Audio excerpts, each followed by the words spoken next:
Hello दोस्तों, स्वागत है आपका हमारे यूट्यूब चैनल। तो चलिए आज शुरुआत करते हैं। जिनका भी 8 जून को एग्ज़ाम है उनके लिए ये चैप्टर काफ़ी इंपॉर्टेंट होने वाला है। इससे एक दो क्वेश्चन ज़रूर से ज़रूर आते हैं। तो BABG 171 इसके बारे में जानेंगे। तो इसका पहला चैप्टर है जाति और जाति का उन्मूलन।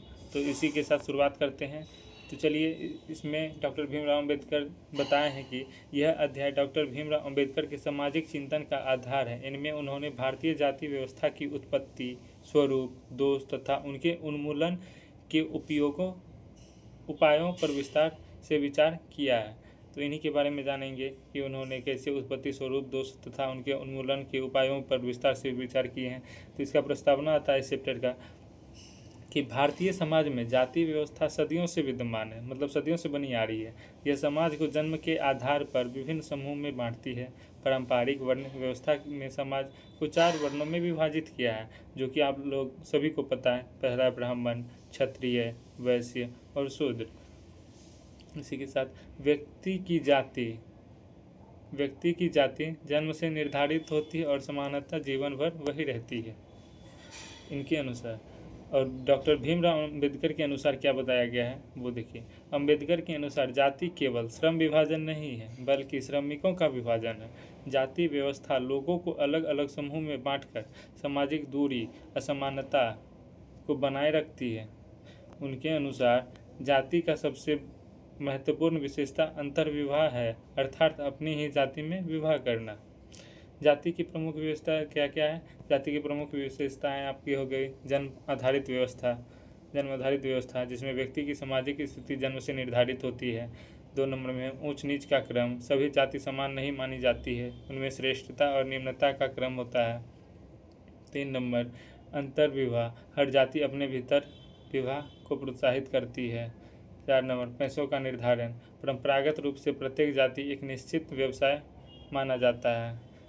5 नंबर सामाजिक पृथक्करण, भोजन, विवाह और सामाजिक संबंधों में अलगाव पाया जाता है। जाति की व्यवस्था की उत्पत्ति कैसे हुई इसके बारे में जानेंगे। डॉक्टर भीमराव ने माना कि जाति व्यवस्था का विकास धीरे धीरे हुआ। प्रारंभ में वर्ण व्यवस्था अपेक्षाकृत लचीली थी, लेकिन बाद में यह कठोर जाति व्यवस्था में बदल गई।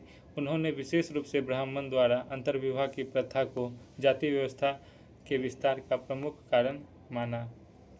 जाति व्यवस्था का जो दुष्परिणाम था वो चलिए जानते हैं।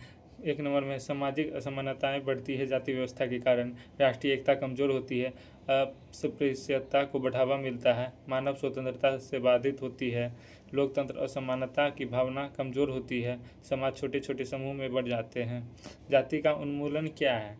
जाति प्रथा था उसका उन्मूलन क्या है? डॉक्टर भीमराव अंबेडकर के प्रसिद्ध लेख और भाषण एनिहिलेशन ऑफ कास्ट जाति व्यवस्था की तीखी आलोचना करता है। इसमें उन्होंने कहा कि जब जाति व्यवस्था समाप्त नहीं होगी तब तक सामाजिक समानता और लोकतंत्र की स्थापित नहीं हो सकती। मतलब डॉक्टर भीमराव अम्बेडकर के अनुसार है एनिहिलेशन ऑफ कास्ट, जो उनके तीखी आलोचना करता है इसमें उन्होंने कहा है कि जब तक जाति व्यवस्था समाप्त नहीं हो जाती तब तक सामाजिक समानता और लोकतंत्र स्थापित नहीं हो सकती। सही बात है ये भी। जाति उन्मूलन के जो उपाय हैं वो अंतरजातीय विवाह। अंबेडकर ने अंतरजातीय विवाह को जाति समाप्त करने का सबसे बड़ा प्रभावी उपाय माना है। 2 नंबर में सामाजिक समानता, सभी मनुष्य को समान अधिकार और अवसर मिलने चाहिए। शिक्षा का प्रसार, शिक्षा सामाजिक जागरूकता और परिवर्तन का माध्यम है। लोकतांत्रिक मूल्य, स्वतंत्रता, समानता और बंधुत्व को अपनाना आवश्यक है। आगे देखते हैं सामाजिक सुधार, धार्मिक और सामाजिक रूढ़ियों में परिवर्तन होता है। अंबेडकर का आदर्श समाज क्या है? अंबेडकर का आदर्श समाज, अंबेडकर ऐसे समाज की कल्पना करते हैं जहां सभी नागरिक समान हो। सही बात है। किसी के साथ जाति के आधार पर भेदभाव ना हो। तीसरा, स्वतंत्रता, समानता और बंधुत्व स्थापित हो, सामाजिक न्याय सुनिश्चित हो।